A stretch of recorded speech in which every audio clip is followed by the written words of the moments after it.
মোস্তফা সরোয়ার ফারুকী নতুন উপদেষ্টা, সংস্কৃতি বিষয়ক উপদেষ্টা। শিক্ষার্থীদের দাবির মুখে, বিক্ষোভের মুখে তিনি পদত্যাগ করেছেন। খুবই গুরুত্বপূর্ণ আপডেট থাকছে আজকের এই ভিডিওতে। গোলাম সারোয়ার ফারুকী পদত্যাগ করেছেন এমন একটা নিউজ এই মুহূর্তে সোশ্যাল মিডিয়াতে ভাইরাল। জনতার জন্য একটি স্বস্তির খবর, স্বরাষ্ট্র মন্ত্রণালয় সময়োপযোগী সিদ্ধান্ত নিয়েছে এবং তার ফলাফল এবং অ্যাকশন আমরা দেখতে পাচ্ছি।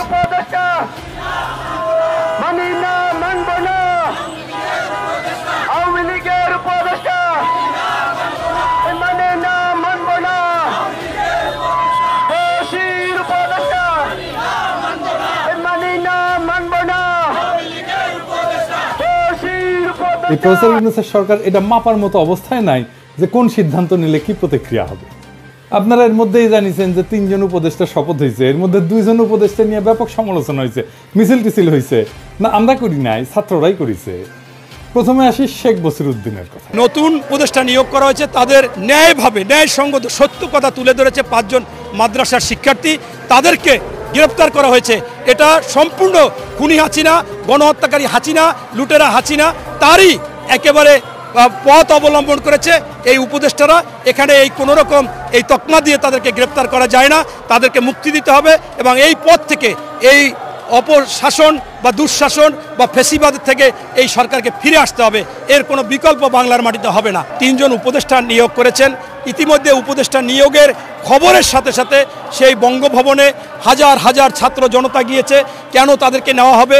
একজনের ভাই আওয়ামী লীগের এমপি এবং তিনি খুনের মামলার আসামি। তার চাইতে বড় কথা হচ্ছে যে তিনি ভারতের সাথে সম্পূর্ণ ব্যবসা করে, তার সম্পর্ক ভারতের সাথে, তার সাথে সম্পর্ক রয়ের সাথে। সেই লোকটা কিভাবে বাংলাদেশের কোন ক্রাইটেরিয়া এবং মন্ত্রী হয় এবং তার যে মন্ত্রীটাও আবার বড় বাণিজ্য মন্ত্রী দেয়, এটা অত্যন্ত ঘৃণিত এবং আমরা এটা হতে পারে না, প্রতিবাদ করি এবং একে এখনই তার এখান থেকে পদত্যাগ করা উচিত। দেশটা তো নাট্যমঞ্চ না যে সে উপদেষ্টা চেয়ারে বসবে, বসে দেশকে নিয়ে নাটক করবে, এটা নাটকের জায়গা না। এখন ফারুকী সাহেবের উদ্দেশ্যে একটাই বলবো, ফিল্মে ডায়লগে মারতে হয়, নাটক কম করো প্রিয়।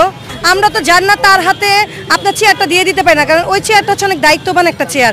এখন ধর্মুর্গি করজা বা হুট করে আইসা চেয়ারের মধ্যে একজন বৈশাখের, এটা তো হবে না। তাহলে তো আমরা প্রতিটা মানুষ যারা দেশ স্বাধীনে ছিলাম তারা আমরা বলতে পারি যে আমাদেরকে এক একটা চেয়ার দেওয়া হোক, আমাদেরকে এক একজনকে উপদেষ্টা বানানো হোক। আমরা তো ওগুলো বলবো না, কারণ দেখেন উপদেষ্টা চেয়ারটা অবশ্যই একটা দায়িত্বশীল জায়গা, আর এই জায়গাটাতে অবশ্যই কোনো নাট্যমঞ্চের কোনো লোককে বসানোটা আমি মনে করি না রাইট আছে। মোস্তফা দর্শক শ্রোতা, ব্রেকিং নিউজ, এইমাত্র পদত্যাগ করলো ফারুকী। দর্শক, যে কিনা আওয়ামী লীগের স্বৈরাচার সরকারের ডাইন হাত ছিলেন, সেই স্বৈরাচার সরকারের লোক যদি উপদেষ্টা হিসাবে ডক্টর ইউনূসের সাথে থাকে, তাহলে কি বাংলাদেশটা ভালো হবে? তাহলে তো আবার আওয়ামী লীগ ফিরে আসবে। দর্শক, এই নিয়ে খুবই চাঞ্চল্যকর তথ্য রয়েছে আজকের এই ভিডিওতে। এদিকে বঙ্গবন্ধুর ছবি ছড়ানো নিয়ে বিএনপি নেতাদের ভিতরে হট্টগোল শুরু হয়েছে। দর্শক, এখন কি আওয়ামী লীগ আর বিএনপি এক হতে যাচ্ছে? সমস্ত কিছু তথ্য জানতে আজকের এই ভিডিওটি অবশ্যই না টেনে সম্পূর্ণ তথ্যটি জানতে পুরো ভিডিওটি দেখুন। ইতিমধ্যে আপনারা ভিডিও শুরুতেই বিশেষ অংশগুলো দেখেছেন, সম্পূর্ণ ভিডিওটি রয়েছে আজকের এই ভিডিওতে। দর্শক, কে কোন জেলা থেকে আজকে আমাদের এই ভিডিওটি দেখছেন অবশ্যই কমেন্টসের মাধ্যমে জানিয়ে দিন। দয়া করে আজকের এই ভিডিওটি আপনার সোশ্যাল মিডিয়াতে শেয়ার করে দিন। চ্যানেলে যদি নতুন হয়ে থাকেন, প্রতিনিয়ত সবার আগে আপডেট নিউজগুলো পেতে আমাদের এই চ্যানেলটি সাবস্ক্রাইব করে রাখুন ও একটি লাইক দিয়ে দেখতে থাকুন সম্পূর্ণ ভিডিওটি। অন্তর্বর্তীকালীন সরকারের মতো হইতে পারে, সেটা নিয়ে একটা বিরাট গবেষণা হইতে পারে।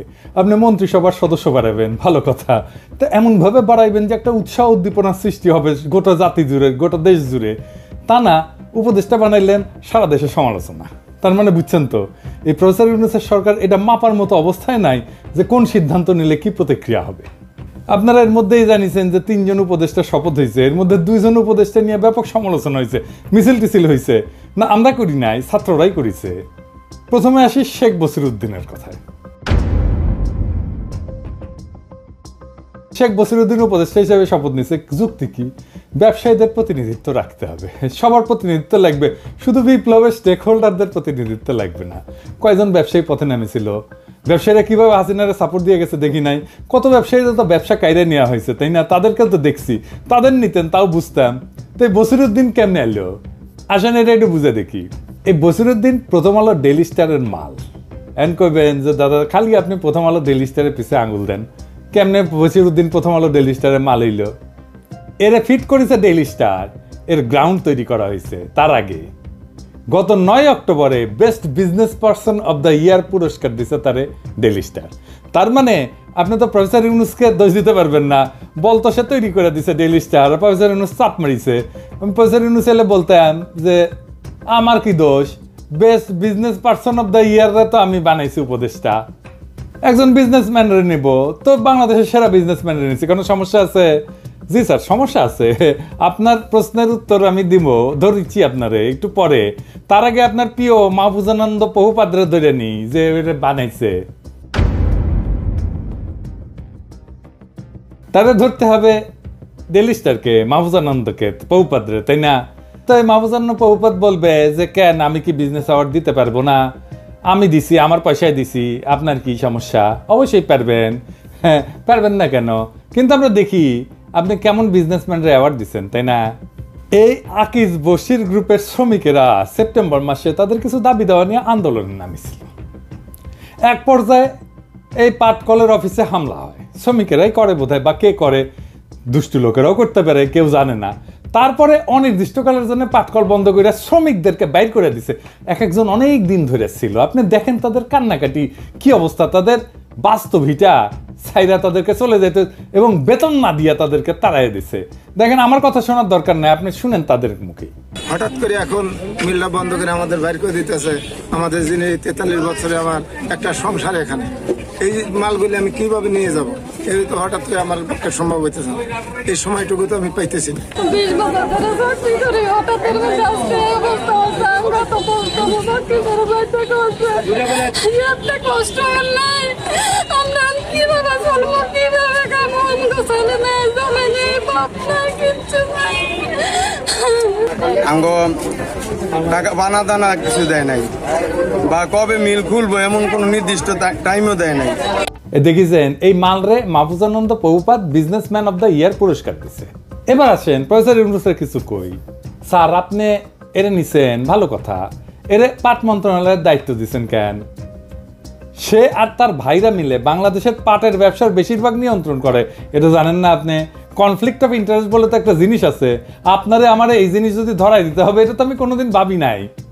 এটা তো কেলেঙ্কারি হবে আপনারে নিয়ে, এইসব নিয়ে আন্তর্জাতিক মিডিয়াতে লেখালেখি হবে, আমরা না লিখলেও আওয়ামী লীগ লিখবে। আপনার আশেপাশে কি গর্দভ বৈশা থাকে?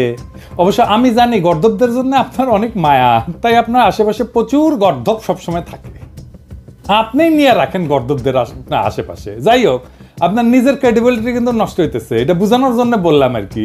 আপনার দেখার টাইম হয় না, এটা বুঝি, কিন্তু আপনার তো ক্যাবিনেটে আলাপ করতে পারতেন, আপনি তো ক্যাবিনেটে আলাপ করেন না। এটা আপনারাও তাদের তো সহকর্মী হবে, আপনার ক্যাবিনেট মেম্বারদের, তাই না? তো ভুলের সুযোগ কমে, সবাই শুনতো, কেউ না কেউ এই পয়েন্টটা ধরাই দিত। এবার আসেন ফারুকীর প্রসঙ্গে।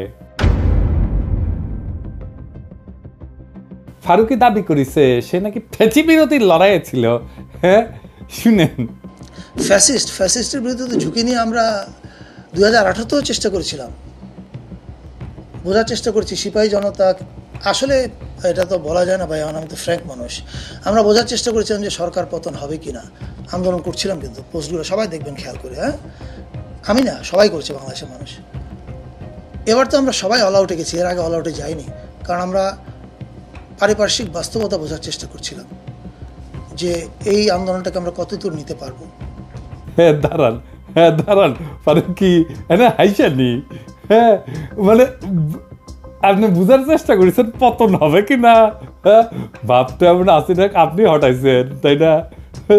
4 মাস আগে কোটা সংস্কার আন্দোলনের সময় একটা নিরীহ স্ট্যাটাস দিয়ে আসলে ডরাই দিচ্ছেন মুছে, হ্যাঁ দেখেন সেটা নিউজে ছিল বলে।